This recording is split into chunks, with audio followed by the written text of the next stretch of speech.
vai para Brasília, porque na noite de ontem, explosivos foram detonados, gente, na Praça dos Três Poderes, na capital federal, e uma pessoa morreu. O Igor já está aqui, inclusive, estava lá na hora do acontecido, conseguiu entrar para a gente ontem ainda no A Crítica Notícia e traz agora mais detalhes.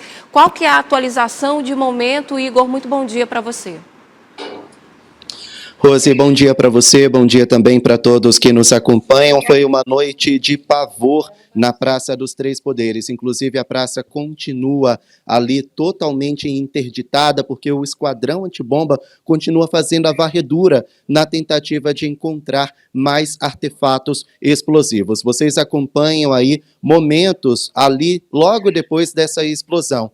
As informações apontam que um homem identificado como Francisco Vanderlei Luiz, de 59 anos, esse homem que vocês acompanham aí na tela, ele foi rumo ao Supremo Tribunal Federal por volta das 7h40 da noite, e ali ele carregava uma sacola plástica. Dentro dessa sacola tinha um artefato explosivo que ele atirou em direção à Suprema Corte. No momento da explosão, ele acabou sendo atingido e morreu na hora. Logo depois, a Polícia Militar isolou o local e constatou que nas roupas do Francisco Vanderlei Luiz, de 59 anos, havia outros artefatos explosivos. Ou seja, a principal hipótese é realmente de um ataque terrorista orquestrado por esse homem. A primeira explosão ela aconteceu por volta das 7h30 da noite, próximo ao anexo 4 da Câmara dos Deputados. Isso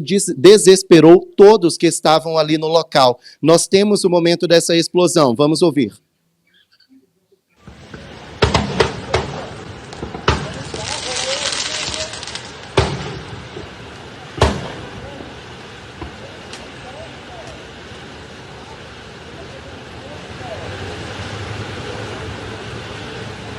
Bom, todo mundo foi pego de surpresa. Essa explosão aconteceu dentro de um carro que pertencia a esse homem, ao Francisco Vanderlei Luiz. Nós temos, inclusive, imagens de dentro do carro. O carro ficou completamente destruído e minutos depois dessa explosão, a polícia chegou até o local e encontrou vários fogos de artifício e tijolos dentro desse carro. 10 minutos depois dessa primeira explosão, houve, então, outras duas explosões, desta vez em frente ao STF. Testemunhas falaram o seguinte: o Francisco saiu dali do anexo 4 rumo ao STF. São mais ou menos ali 2 ou 3 minutos de caminhada. Era um horário de pico, as pessoas estavam na parada de ônibus voltando para casa e elas presenciaram o momento em que o Francisco Vanderlei jogou essa sacola carregada de explosivos rumo ao Supremo Tribunal Federal. Nós conversamos por telefone com uma das testemunhas, uma mulher que chegou a conversar com esse homem. Vamos ouvir o que ela disse. Estava na parada de ônibus para pegar o ônibus como um dia normal, né? A gente ouviu ali do lado do anexo da Câmara uns 4, 5 barulhos. Em torno de 3 minutos, um cara passou por várias pessoas, a gente estava na parada de ônibus, e várias outras. O cara meio que olhou, meio que deu um joinha, sei lá, e passou, e logo em seguida, em torno de menos de um minuto, teve esse primeiro barulho. Quando teve o primeiro barulho, muita fumaça. E os seguranças do SF vieram, né, até. Só que aí, logo em seguida, teve esse outro barulho, e aí todo mundo se afastou porque não sabia se teria mais bomba do lado. E aí o cara já caiu no chão, já estava no chão. Ele não jogou perto da gente, ele jogou exatamente para aquela estátua lá da Justiça. Ele jogou para aquela direção, mais ou menos. Quando eu vi o segundo, né? O segundo barulho, e já a fumaça já estava lá pro lado do STF. Estava meio escuro e tá chovendo, né? Então não dá pra gente ver. A gente ficou com medo. Normalmente as pessoas ficam com medo. Não foi para cima, a gente não chegou para ir para cima, para ver o que estava acontecendo. Foi todo mundo tentar se proteger, né? Pra passar e tentar entender o que estava acontecendo. A gente ouviu uns 3 barulhos e depois, acho que no terceiro para o quarto, teve uns fogos. Foi isso que a gente viu, só que a princípio, quem estava lá achou que era fogo de canhão. E até o pessoal brincou, falou, os deputados aprovou alguma coisa ali. A gente achou que era isso. Em torno, depois de 3 minutos, o cara, mais ou menos, o cara passou por a gente e aconteceu isso. Veio uma pessoa normal, como se estivesse vindo do trabalho, tipo, normal.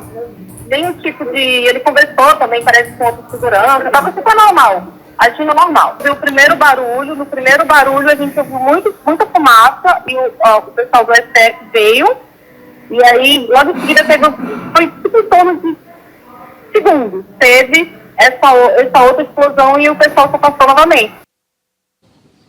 Bom, então um relato de uma testemunha que chegou a presenciar toda a cena. O fato é que a esplanada dos ministérios está fechada por uma questão de segurança. E por que eu não estou lá próxima da esplanada dos ministérios? Porque esse homem, o Francisco Vanderlei, veio do estado de Santa Catarina e há 3 meses morava na região administrativa de Ceilândia, a cerca de 30 quilômetros do local da explosão. E ele morava nessa casa aqui atrás. A gente conseguiu a autorização para entrar na casa, porque aqui, durante a madrugada, a Polícia Federal e a Polícia Militar cumpriram mandados de busca e apreensão, e olha só, as informações apontam que tinha artefato explosivo aqui dentro. Esses artefatos foram recolhidos, foram apreendidos intactos, graças a Deus evitou uma tragédia aqui dentro, mas nós temos autorização de entrar ali no local. Inclusive tem aqui alguns colegas que estão também fazendo essa cobertura,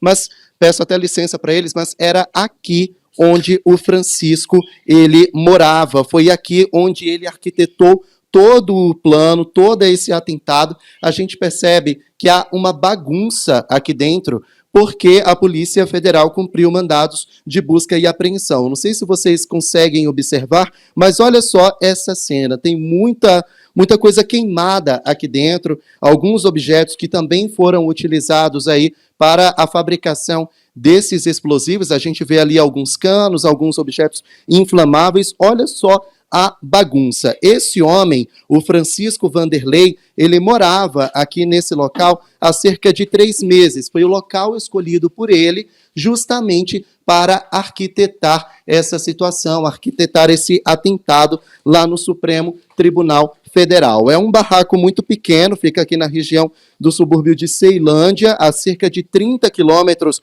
do local do atentado. E as informações apontam que esse homem, o Francisco, ele morava aqui já há cerca de 3 meses, não falava muito com a vizinhança, não tinha muito contato com as pessoas, justamente para não levantar suspeitas. Então, ontem, ele saiu daqui à tarde em direção ao centro de Brasília, justamente para colocar em prática o plano que ele arquitetou aqui nessa casa durante 3 meses. Aqui foram encontrados, nessa madrugada, alguns artefatos explosivos que ele deixou. A gente ainda não sabe por que ele deixou esses artefatos aqui, se ele pretendia ainda fazer um outro atentado, atacar novamente, mas o fato é que a Polícia Federal está investigando essa situação. Então ele saiu daqui, Rose, por volta das 5 horas da tarde, rumo à esplanada dos ministérios. Ele parou primeiro ali no Congresso Nacional, deixou o carro dele carregado de explosivos e fogos de artifícios.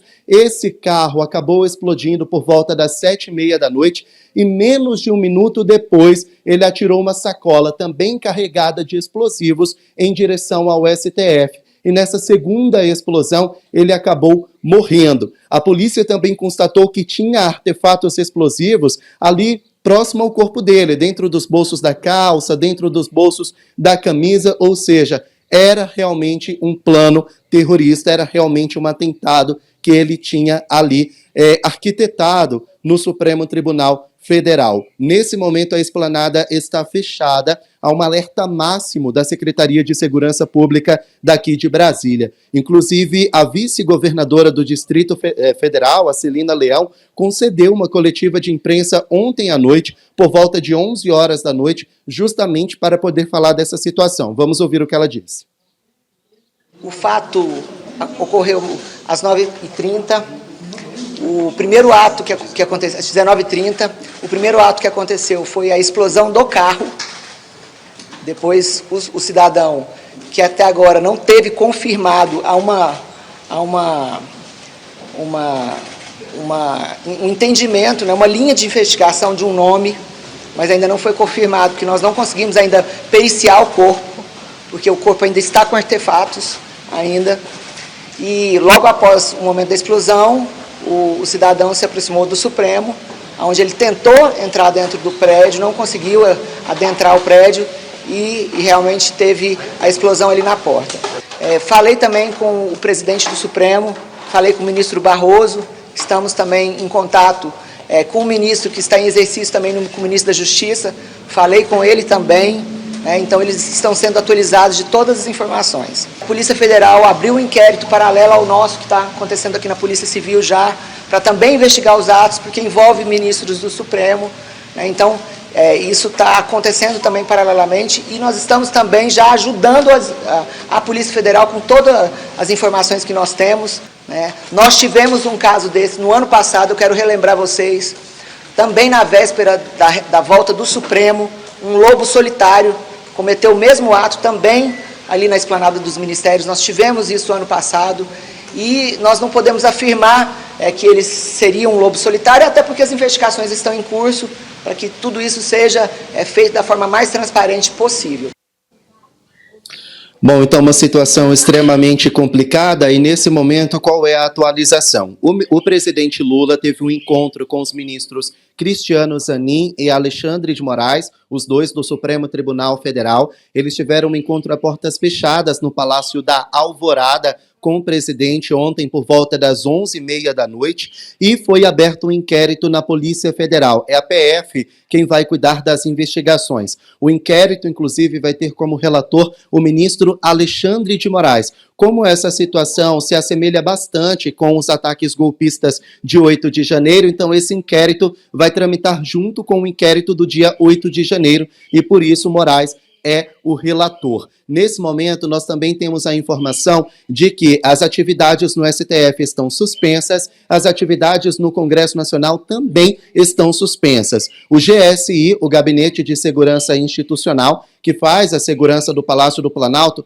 decidiu não fechar o Palácio. Então, até segunda ordem, o presidente Lula vai até o Palácio do Planalto, que é o local onde ele trabalha. O Palácio não está fechado. Ontem o GSI fez uma varredura ali nas intermediações do Palácio do Planalto e não encontrou nenhum artefato explosivo, ou seja, ali é um local um pouco mais livre, mas o fato é que a situação está complicada. E agora começa a investigação para saber qual foi o motivo pelo qual o Francisco Vanderlei Luiz, de 59 anos, arquitetou todo esse plano e, de fato, chegou a executá-lo. Poderia ser uma tragédia ainda maior. A gente está dentro da casa que ele alugou há 3 meses, aqui na região de Ceilândia, a 30 quilômetros do local da explosão, justamente o local escolhido por ele, um pouco mais afastado do local da explosão, para arquitetar esse plano. Vou mostrar mais uma vez para vocês. A gente percebe que tem aqui algumas coisas que foram queimadas, até a parede está queimada, um fogão que foi queimado também. Então, a gente até se pergunta se algum artefato não chegou a, de fato, explodir aqui, algum com menor potencial. Mas olha só, até o teto, o forro do teto foi arrancado. Então, é realmente uma situação muito complicada. Vou dar licença aqui para os colegas também poderem fazer o registro. É realmente uma situação extremamente complicada aqui, Rose. Inclusive, esse é um lote onde outras pessoas moram. E aí, essas pessoas acabaram também ficando com medo. Eu vou conversar aqui com essa senhora. Como é o nome da senhora? Daiana. A Daiana. Daiana, ela chegou a conversar com o Francisco Vanderlei.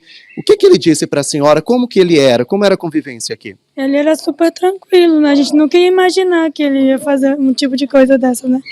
Não aparentava ser uma pessoa má. Uma surpresa para vocês. Uma surpresa. E essa nota aqui, que ele entregou? Ele me entregou e falou que eu não poderia entregar para ninguém, que alguns anos mais tarde poderia valer muito valor. Ele colocou seu amigo, tio França, rubricou a assinatura dele na data de 15 de outubro de 2024, que é o dia do professor. Foi meio que um presente, né, que eu sou professora. E ao saber que aqui tinha um artefato explosivo, o que você entende? Como que é essa situação para você? Eu tô com falta de ar até agora, que eu não consegui nem dormir. Tá em choque. Obrigado, Dayana, pelas informações. Eu vou afastar aqui também para deixar os colegas conversarem com ela, Rose, mas a Dayana, ela mora aqui nesse lote. É um lote com várias casas, como vocês podem observar, e uma dessas casas morava o Francisco e a vizinha dele era a Dayana dizendo que ele era uma pessoa tranquila, uma pessoa que conversava com ele, chegou a entregar uma nota em dólar, $100 para ela como presente do Dia dos Professores, então ninguém suspeitava que ali atrás morava uma pessoa que planejava um ataque terrorista lá no Supremo Tribunal Federal, nem imaginava, tampouco imaginava que havia um artefato explosivo ali dentro. Então, é realmente um choque para as pessoas. A Dayana disse que está até sem ar. A gente vai seguir acompanhando esse caso, porque isso não parou por aqui. O STF ficou de liberar as imagens do circuito interno de segurança, mostrando a chegada do Francisco, mostrando o momento das invasões. A gente vai seguir acompanhando e qualquer novidade posso voltar com você aí no estúdio, viu, Rose? Ou seja, com certeza a gente ainda vai falar muito sobre esse assunto, mas já quero agradecer a todo o seu esforço de trazer para a gente sempre as melhores informações. O Igor conseguiu entrar na casa desse homem, desse terrorista, já liberamos ele, porque tem muito trabalho lá por Brasília também, essa casa que fica ali na região de Ceilândia, em Brasília. Agora você imagina, se descobrir que você era vizinho de um terrorista. Porque a pessoa que arquitetou um plano como esse, cuidadosamente, veio do sul do Brasil, lá de Santa Catarina, era alguém que já tinha um envolvimento com a política, porque era candidato pelo Partido Liberal lá em Santa Catarina, planejou tudo isso, tinha no local em que ele morava vários artefatos explosivos, a gente não pode tratar senão como terrorista. E de fato foi o que ele fez, concretizou o plano, foi lá. Graças a Deus, gente, não aconteceu o pior, porque poderíamos estar falando de uma tragédia muito maior do que essa. Porque além dele ter causado todo esse pânico, explosão, medo, ele ainda perdeu a vida. E aí, nós estamos num momento em que vai ter G20 aqui no Brasil, lá no Rio de Janeiro. Temos também a visita prevista do presidente dos Estados Unidos, Joe Biden, que inclusive chega domingo aqui em Manaus, e todo esse sentimento de o que será que vai acontecer? O Brasil agora virou um país de terrorismo? E situação, né? A gente vai seguir acompanhando de lá. Quer ficar por dentro de todas as informações e da programação da Crítica? Faz o seguinte, se inscreve no nosso canal e ativa as notificações para não perder nada. Até o próximo. Tchau!